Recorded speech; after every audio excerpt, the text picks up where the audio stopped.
Hey everybody, Ryan here, or M&R Productions, and welcome to Ask M&R episode 164. If you have a question you want to answer on next week's episode, make sure you leave it down in the comments section below. And while you're down there, make sure you give the video a big thumbs up. Anyway, jumping right into it with our first question this week from It's Rowan. He says, what do you think the most accurate set is for assumedly LEGO Star Wars, and what is the best display set? I'm going to go with sets currently available just because they're things you can buy right now. I think that objectively the most accurate set, the set with the most amount of detail packed into it, has to be the UCS Millennium Falcon at $800. It just is an immensely accurate and well done LEGO Star Wars set. Now that's not to say there might not have been more accurate sets in the past, although I do think that UCS Falcon is just the pinnacle of accuracy, or the amount of detail you can pack into something with as many pieces as it does have for a LEGO Star Wars set. Of course, you guys can debate down in the comments below if you disagree with that one. As far as the best display set and sets you can buy right now, of course, that's going to be way more subjective than accuracy. I think personally the best display set you can buy right now is the UCS Imperial Star Destroyer. I just love how imposing it is compared to other LEGO Star Wars sets. Again, you guys may disagree, but I think the UCS Star Destroyer is super, super good for display. Next up from Brave Sir Robin, he says, are you going to spend $100 to get the Amelia Earhart giveaway in March? No, definitely not going to be getting that one. It's a pretty good promo for what it is if you're into that sort of thing. It's a really nice build. It's got the display stand and a minifigure, all for a $100 threshold. Why can't we get that with LEGO Star Wars is the only question I end up with for you. And of course, you can't answer that unless you're a LEGO designer, in which case you probably wouldn't answer it. So yeah, don't know what the heck's going on there, but that's a great promo for fans of Amelia Earhart. I'll tell you that. Very, very nice, just not for me. Dylan says, do you think LEGO will ever make Fallen Order sets? So the reason I'm revisiting this question is because I just started playing the game.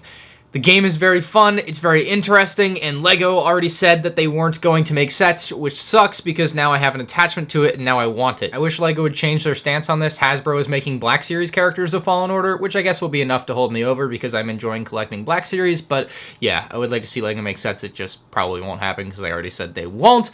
Pretzy Boy says, is that a Venator bridge on the bed? In fact, it's a full Venator now. The custom Republic Bricks Venator is completely done being built. There are some pros and some cons. You can check those out in my review on Friday. Ben says, I dropped $1,100 on the UCS Millennium Falcon off Amazon because I wanted it bad and it hasn't been in stock on LEGO in ages. Did I get got, or was it a good deal? Well, it certainly wasn't a good deal. I mean, paying $300 over retail for something that is eventually going to come back in stock is never a good deal, in fact. I don't think you got though, necessarily, because you bought it for what is essentially market value. I mean, that's about what it's going for on eBay. New and sealed box, $1,100. Most people might not like the idea of that, but that is what people are paying for right now on the open market. If you had some more patience, and I'm right there with you, dude. I don't wait for anything, trust me. But if you had some more patience, you definitely could have saved $300. But it is your money. You can spend it how you want. If you had the extra $300 to blow because you want it now,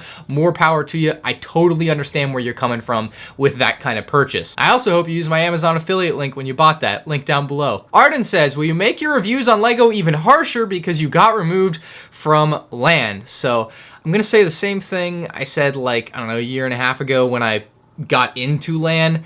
Nothing about what I do is going to change based on the fact that I am or am not getting free product from a company, or rather the opinion of that product. So no, my opinion of it is not going to get harsher. I mean, as you could tell, my opinion of it was already pretty harsh when they made products that I thought were absolute garbage, and I reflected that in my review and will continue to do so, whether it's garbage or it's good, in either way. I would hope to not see any changes there. I try to hold myself to some level of reputability as far as like giving advice on whether or not to buy a thing, because it's ultimately your money and I don't want to waste it for you. Mackie says, do you think that the boxes for video are so that they can be more environmentally friendly? LEGO have been trying to be more environmentally friendly lately, so it would make sense. So look, I'm not an expert as to like the effects of, hey, this cardboard with, I don't know, cellophane wrap with printing on it, you know, is this better for the environment than this piece of plastic that has printing on it? But the cardboard has plastic inside of it wrapping the figure anyway, so what's the point type of deal? Like, I think it has plastic in it. I'm not 100% sure. So I pulled up my friend Just Too Good's video, and as you can see inside of the box, there is still a plastic bag there. So like, what did we gain from making it a box when we're gonna still have a plastic bag inside as far as like being environmentally friendly? It looks like nothing in my opinion, so that's kind of dumb and stupid, and I would be under the impression that you could recycle the plastic just like you can recycle cardboard. I mean, I personally put them both in the same recycling bin, so I hope they're getting recycled at least. And I know there's like different types of plastics and there's different things with that, but like, couldn't they just use a recyclable type of plastic? I don't know. These are all questions that I don't have answers to. But the fact of the matter is, boxes are, I guess, potentially more environmentally friendly. They are certainly less consumer friendly from that standpoint. And the unfortunate reality here is that I look in and I think to like a case like Apple. So like when I bought my new phone, it didn't come with a charger. Now personally, I have plenty of chargers. Don't need a new charger. You don't want to have more waste or whatever. You want to be more environmentally friendly if you're Apple and you don't include a charger in your phone box. Your box is smaller. There's all these like noticeable things that are reductions in the environmental impact that I'm not quite seeing with Lego here. And, you know, Apple got grilled for this, for taking the charger out of the phone. And the thing with Apple, though, is that they didn't, like, reduce the price, right? You know, so, you know, people didn't see that same economic reduction there where they're like, hey, $50 less for this phone now compared to last year's model because it has no charger, this makes sense. Versus Lego here, where it's kind of an interesting thing, too, if you want to think about it on, like, a scale where the boxes, because you can't fit as many boxes in the CMF box thing, maybe you're fitting 20 figures in a box instead of 60 now. And so basically what you have now is you have you're shipping more things, which is going to use more gasoline. Like, there's a lot of questions with this type of environmentally friendly thing that are hard to answer on their face because there's a lot of factors and things that go into it that are honestly just above me, and I just don't know enough to be concrete with something like that. But to wrap everything together, something can unfortunately sometimes be more environmentally friendly, see Apple, see the charger and the box being smaller. Obviously, less box, less charger. It's better for the environment, period, end of story. And B, like money motivating, right? So Apple, it's gonna cost them less to make something if they have to put less material into it. And the same here in Lego's world, they're gonna make more money because they're gonna sell more boxes than they would bags because nobody can figure out what's inside the dang thing. So the question therein lies, which one was more important to Lego in making this decision? And that is going to be impossible for anyone really to answer and will forever be kind of a, you know, conspiracy as to which one it is. Joshua says, have you or anyone you know been able to get past the street dating restrictions from certain retailers? I found the ITS resistance transport on the shelf almost 2 months before release, and the store would not allow me to buy it even though they were the ones who had it on the shelf. The way street dating works, for people that don't understand what a street date is basically Lego, and this works for other products and things, but we'll use Lego as our example, obviously. You know, Lego ships a product to retailer B, let's say Target, and Lego says, you cannot sell this product until August 1st. And so maybe Target in 2 months, I don't want to say I don't believe you, but I don't believe you. 2 months is extraordinarily early. But essentially, like, you know, stuff will show up in a back room of a store anywhere from, at most, maybe like 1 month out from release, but closer to 2, 3, sometimes 1 week out from release, it'll be in the back room. And on the top of the box, usually, there'll be like a red sticker and it'll say, don't put on shelf until this date. Now, that in and of itself is not a street date. It's not really a restriction. It's more of like a suggestion, let's say, to not put something on the shelf like that. So, you know, an employee who's not paying attention or just doesn't care, or they just need to fill shelf space or whatever on that particular Lego aisle, they'll just put it on the shelf because, like, it's a Lego set. Who cares, right? That's what most people would think about that sort of thing. And so they put it on the shelf, and depending on the set, it won't matter, right? Depending on the set or the wave or the store, you know, some stores don't street date at all, it won't matter. But in some cases, what will happen is it'll be hard street dated in the system, which means for every Target in America, you cannot buy that set through the register system. If you bring it up to the register, people will tell me, oh, go to self-checkout. It's all the same register system. No matter which register you go to, it's all scanning the same thing from the same inventory, reading the same thing.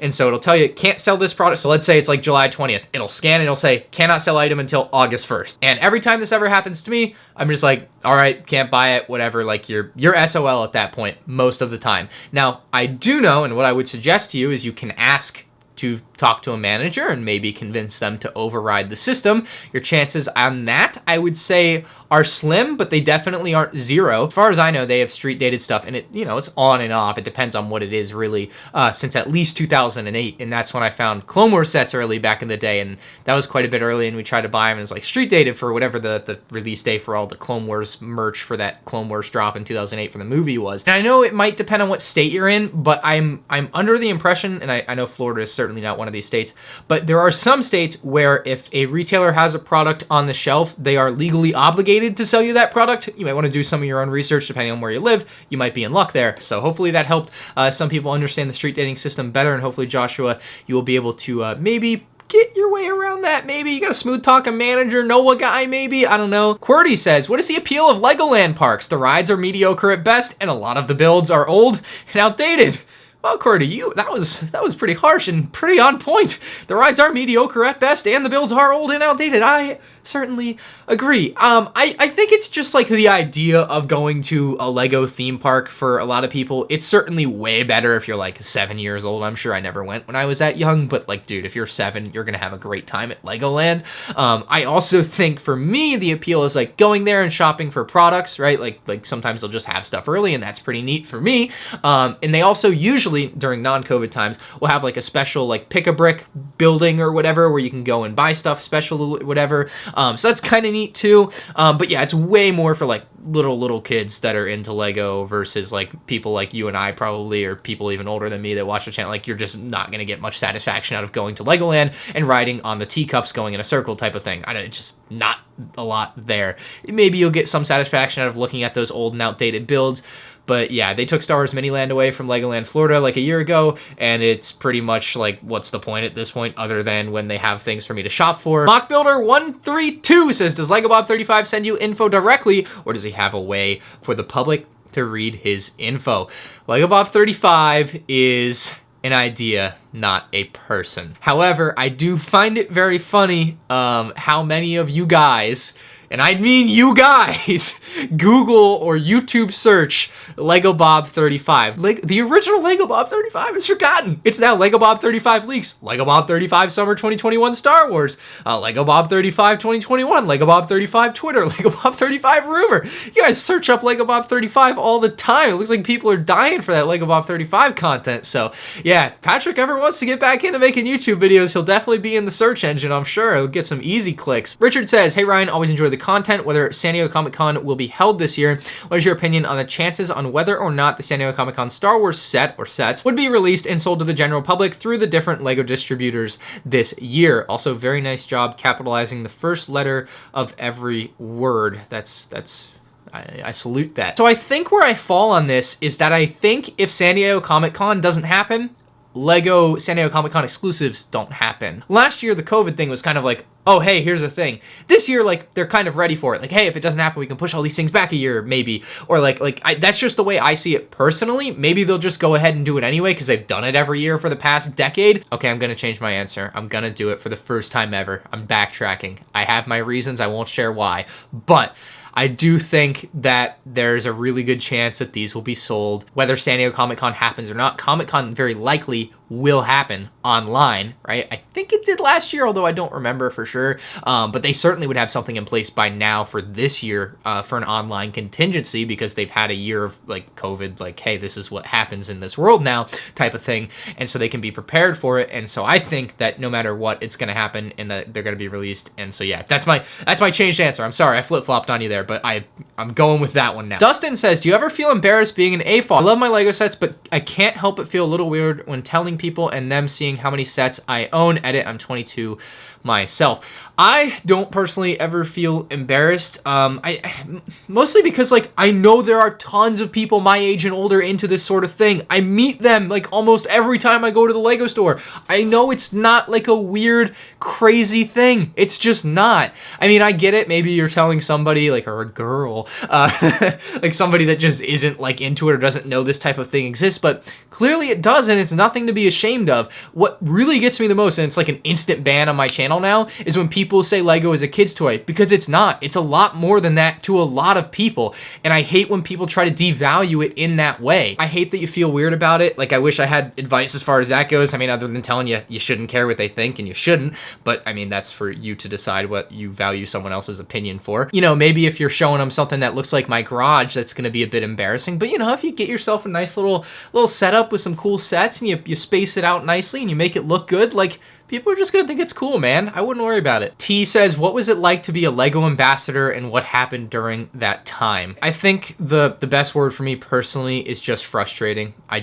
felt like it was frustrating, felt like it was hard to get the value out of the program that I wanted out of the program, and ultimately, I found myself in the last few weeks saying that I wanted out time and time again, and they finally gave me my wish, so here we are. But yeah, I don't know, like, nothing really like, I guess you can see what happened, right? You know, sets would show up late, and boxes would be more or less destroyed, and I use my boxes for my thumbnails, so I kind of need boxes to look respectable. That's why I specifically go out of the way to order sets new in box a lot of the time now. You'll see and notice very often on my channel that I open sealed sets versus buying used sets, and not only that, I buy the boxes in relatively good condition. But for me, it was just frustrating, and I felt like I cared too much, and you know, it is what it is. I am looking forward to living without that hanging over my head, though, and I think my live stream covered it pretty well. So if you obviously haven't seen the live stream, go wild, go watch that. It's an hour long, but I think most of it's covered within the first 20 minutes, and pretty well, as best I could, on a whim there on a live stream. Ben says, how does it feel to have one of the most iconic Lego review backgrounds?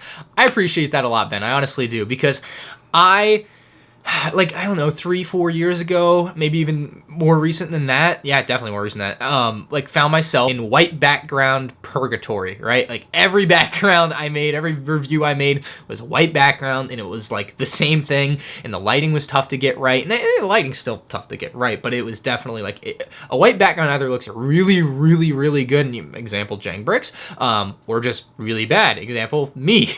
So there's not really a lot of way. Like, you gotta either have it really good or it's just not gonna work, and I just couldn't have it really good. And so I found myself like, hey, why am I just doing this white background thing? I think this is kind of dumb, because like, and not to rag on everyone else, but a lot of other people are doing it. And I was like, well, I just want to get a nice table. And the first table I bought was like a brownish table, and that actually does have kind of its own charm to it, but I ended up thinking white because I have black shelves. I went with the white table, black shelves. I'm like, perfect, this is a good match. And I do think I should take a little bit more care with like what I got going on back there. It's a little bit messy right now, and so you say iconic review background, I'm like, yeah, I should probably care a little bit more about that, because a lot of people look at that space a lot. But yeah, it's a very cool thing that I built over the years, and like, when I move, I'm certainly going to take a lot of consideration into how I build the space that I'm going to make reviews in for the foreseeable future. Like, I think that has to be a special space, and it has to look good, and it has to be unique, and I may very well keep the same setup. Basically, I'm probably going to get a new table at that point, a bigger white table still, because I think white is just the color to have for a table there. So some kind of meandering thoughts about my review background there. But yeah, I think that's a really cool thing that I've built, and I appreciate that you took notice there. Feels good, man. Our final question, big one, from Levy Graham, says, a few weeks ago I went to Walmart and found Anakin's Pod Racer on sale for $5. When I got home, I opened it and found random bricks and toys. After returning it, I bought the AAT, and the same thing happened. Do you know if people do this often, or am I unlucky?